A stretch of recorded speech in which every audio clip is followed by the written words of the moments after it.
അസ്സലാമു അലൈക്കും വറഹ്മത്തുള്ളാഹി വബറകാതുഹു. പ്രിയപ്പെട്ട മുഅ്മിനീങ്ങളെ, റമളാൻ 17 ലോക പ്രസിദ്ധമായ ഇസ്ലാമിക ചരിത്രത്തിലെ പ്രഥമ യുദ്ധം നടന്നത്. അത് വളരെ പ്രധാനപ്പെട്ട യുദ്ധമായിരുന്നു. അതിൽ പങ്കെടുത്ത ബദരീങ്ങൾക്ക് വളരെയധികം മഹത്വമുണ്ട്. ആ ബദരീങ്ങളെ ബർക്കത്ത് കൊണ്ട് അള്ളാഹു നമ്മുടെ എല്ലാ ഹലാലായ ഉദ്ദേശങ്ങളും പൂർത്തീകരിച്ച് തരുമാറാകട്ടെ. എല്ലാ ആപത്ത് വിപത്തുകളിൽ നിന്നും രോഗങ്ങളിൽ നിന്നും അള്ളാഹു തആല നമ്മെ കാത്തുരക്ഷിക്കുമാറാവട്ടെ. ആ ബദരീങ്ങൾ അനുസ്മരിക്കൽ വളരെ പുണ്യകരമായ കാര്യമാണ്. സുഫിയാൻ ഇബ്നു ഉയൈന റളിയല്ലാഹു അൻഹു പറയുന്നു, ബദറിൽ അള്ളാഹു സഹായിച്ചത് നന്ദി ചെയ്യൽ ഓരോ മുസ്ലിമിനും ബാധ്യതയാണ്. അതുകൊണ്ട് തന്നെ ആ ബദരീങ്ങളെപ്പറ്റി പറയലും പാടിപ്പറയലും വളരെയധികം പുണ്യകരമായ മഹത്തായ ഒരു കർമ്മമാണ്. അള്ളാഹു തആല അത്തരം സ്വാലിഹീങ്ങൾ അള്ളാഹു നമ്മൾ ഉൾപ്പെടുത്തി അനുഗ്രഹിക്കട്ടെ.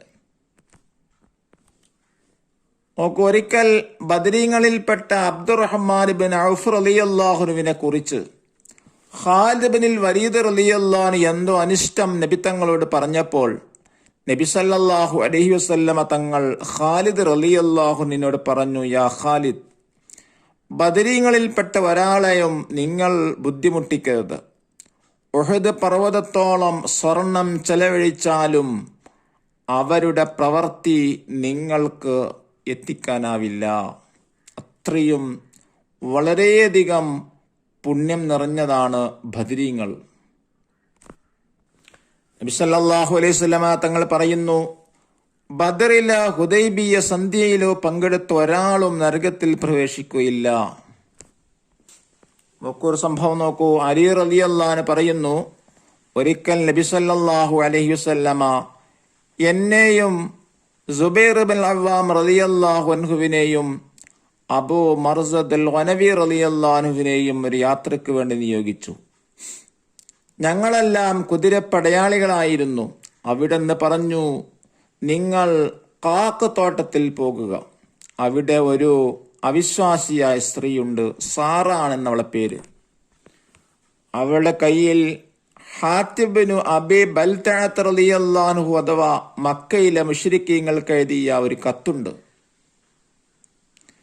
ഫഇന്ന ബിഹാ ഇംറാത്തുൻ മിനൽ മുശ്രിക്കീൻ മഅഹാ സഹീഫത്തുൻ മിൻ ഹാത്തിബ് അബീ ബലഗത മിൻ ഹാത്തിബിൻ അബീ ബലഗത ഇൽ മുശ്രിക്കീൻ. മക്കയിലേക്ക് നബി സല്ലല്ലാഹു അലൈഹി വസല്ലമ തങ്ങൾ നടത്താൻ ഉദ്ദേശിച്ച സൈനിക നീക്കത്തെ സൂചിപ്പിച്ച നബി സല്ലല്ലാഹു അലൈഹി വസല്ലമ തങ്ങളുടെ ധീരതയെ അടയാളപ്പെടുത്തി എഴുതിയൊരു കത്തായിരുന്നു അത്. കത്ത് ഇങ്ങനെ വായിക്കാം.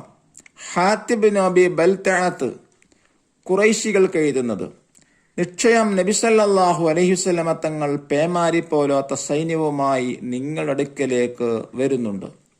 അള്ളാഹു സത്യം, നിങ്ങളുടെ അടുക്കലേക്ക് ഒറ്റക്കാണ് നബി സല്ലല്ലാഹു അലൈഹി വസല്ലമ തങ്ങൾ വരുന്നതെങ്കിൽ പോലും അള്ളാഹു നബി സല്ലല്ലാഹു അലൈഹി വസല്ലമ തങ്ങളെ സഹായിക്കുകയും അവിടത്തോടുള്ള കരാർ നടപ്പിലാക്കുകയും ചെയ്യും. അതിനാൽ ശ്രദ്ധിക്കണം എന്നായിരുന്നു ഈ കത്തിന്റെ ഉള്ളടക്കം. മഹാനായ അലി റളിയല്ലാഹു അൻഹു പറയുന്നു, നബി സല്ലല്ലാഹു അലൈഹി വസല്ലമ തങ്ങൾ പറഞ്ഞ സ്ഥലത്ത് വെച്ച് ആ സ്ത്രീയെ ഞങ്ങൾ കണ്ടുമുട്ടി. അവൾ ഒട്ടകപ്പുറത്ത് സഞ്ചരിച്ചു കൊണ്ടിരിക്കുകയായിരുന്നു. ഞങ്ങൾ ചോദിച്ചു, നിന്റെ അടുക്കലുള്ള കത്തെവിടെ? അവൾ പറഞ്ഞു, എന്റെ അടുക്കൽ ഒരു കത്തുമില്ലല്ലോ. അപ്പോൾ ഞങ്ങൾ അവളുടെ ഒട്ടകത്തെ മുട്ടുകുത്തിക്കുകയും ഒട്ടകക്കട്ടിൽ പരിശോധിക്കുകയും ചെയ്തു. പക്ഷേ ഞങ്ങൾക്ക് ഒന്നും കണ്ടെത്താൻ സാധിച്ചില്ല. എൻ്റെ 2 കൂട്ടുകാർ പറഞ്ഞു, ഒരു കത്തും നാം കാണുന്നില്ലല്ലോ. അപ്പോൾ ഞാൻ പറഞ്ഞു, നബി സല്ലല്ലാഹു അലൈഹി വസല്ലമ തങ്ങൾ കളവ് പറയില്ലെന്ന് എനിക്കറിയാം. അള്ളാഹുവാണ് സത്യം. ഒന്നിരിക്കൽ നീ അത് പുറത്തെടുക്കുക, അല്ലെങ്കിൽ നിന്നെ ഞങ്ങൾ വസ്ത്രമയച്ച് പരിശോധിക്കും. അലി റളിയല്ലാഹു അൻഹു തുടരുന്നു, എന്റെ വിട്ടുവീഴ്ചയില്ലാത്ത ശ്രമം കണ്ടപ്പോൾ അവൾ മടിക്കുത്തിലേക്ക് കൈയിട്ട് പ്രസ്തുത കത്ത് പുറത്തെടുത്തു. ഞങ്ങൾ അതുമായി നബി സല്ലല്ലാഹു അലൈഹി വസല്ലമ അടുക്കൽ ചെന്നു. നബി സല്ലല്ലാഹു അലൈഹി വസല്ലമ തങ്ങൾ ഹാത്തിബ് റളിയല്ലാഹു അൻഹു ചോദിച്ചു, യാ ഹാത്തിബ്, ഇത് നിന്നെ പ്രേരിപ്പിച്ച കാര്യമെന്താണ്? അദ്ദേഹം മറുപടി പറഞ്ഞു, യാ റസൂലല്ലാ, ഞാൻ അള്ളാഹുവിനെയും റസൂൽ വിശ്വസിക്കുന്നവൻ തന്നെയാണ്. വിശ്വാസത്തിൽ എനിക്ക് മാറ്റങ്ങളൊന്നും ഉണ്ടായിട്ടില്ല. എന്നാൽ ജനങ്ങളുടെ അടുക്കൽ ഒരു സ്വാധീനമാണ് ഞാൻ ഉദ്ദേശിച്ചത്. അതിലൂടെ അള്ളാഹു മക്കയിലുള്ള എൻ്റെ സമ്പത്തിനും കുടുംബത്തിനും സംരക്ഷണം നൽകും. അങ്ങയുടെ സ്വഹാബികളിൽ എല്ലാവർക്കും മക്കയിൽ ആളുകളുണ്ടല്ലോ, അവർ മുഖേന അള്ളാഹു മക്കയിലുള്ള അവരുടെ കുടുംബത്തിനും സ്വത്തിനും സംരക്ഷണം നൽകുന്നു എന്നതുപോലെ എൻ്റെ സ്വത്തിനും കുടുംബത്തിനും സംരക്ഷണം ലഭിക്കണമെന്നാണ് ഈ കത്തിലൂടെ ഞാൻ ഉദ്ദേശിച്ചത്. ഹാത്തിബ് റളിയല്ലാഹുവിന് വിശദീകരണം കേട്ടപ്പോൾ നബി സല്ലല്ലാഹു അലൈഹി വസല്ലമ തങ്ങൾ പറഞ്ഞു, ഹാത്തിബ് സത്യം പറഞ്ഞിരിക്കുന്നു, അതിനാൽ ഹാത്തിബിനോട് നിങ്ങൾ നന്മയല്ലാതെ പറയരുത്. അപ്പോൾ ഉമർ റളിയല്ലാഹു പറഞ്ഞു, നിശ്ചയം ഹാത്തിബിനെ അള്ളാഹുവിനെയും ഹാത്തിബ് അള്ളാഹുവിനെയും റസൂലിനെയും മുഅ്മിനീങ്ങളെയും വഞ്ചിച്ചിരിക്കുന്നു. അതിനാൽ എനിക്ക് സമ്മതം തരൂ നബിയെ, ഞാൻ അവന്റെ പിരടി വെട്ടാം. അപ്പോൾ മഹാനായ മുത്തുനബി സല്ലല്ലാഹു അലൈഹി വസല്ലമ തങ്ങൾ പറഞ്ഞു, യാ ഉമർ, നിങ്ങൾക്ക് സ്വർഗം നിർബന്ധമായിരിക്കുന്നു, നിങ്ങൾ ഉദ്ദേശിച്ചത് ചെയ്തോളൂ എന്ന് അള്ളാഹു ബദരീങ്ങളിലേക്ക് വെളിവായി പറഞ്ഞത് നിങ്ങൾക്കറിയില്ലേ? അലി റളിയല്ലാഹു അൻഹു പറയുന്നു, അത് കേട്ടപ്പോൾ ഉമർ റളിയല്ലാഹു അൻഹു ഇരു കണ്ണുകളും നിറഞ്ഞു. അവിടുന്ന് പറഞ്ഞു, അല്ലാഹു റസൂലുഹു ആലം. നോക്കൂ, ഈ ചരിത്രത്തിലൂടെ നാം മനസ്സിലാക്കുന്ന ബദരീങ്ങളെ മഹത്വമാണ്. അത്രയും പവറാണ് അല്ലാഹു തആല ബദരീങ്ങൾക്ക് നൽകിയിട്ടുള്ളത്.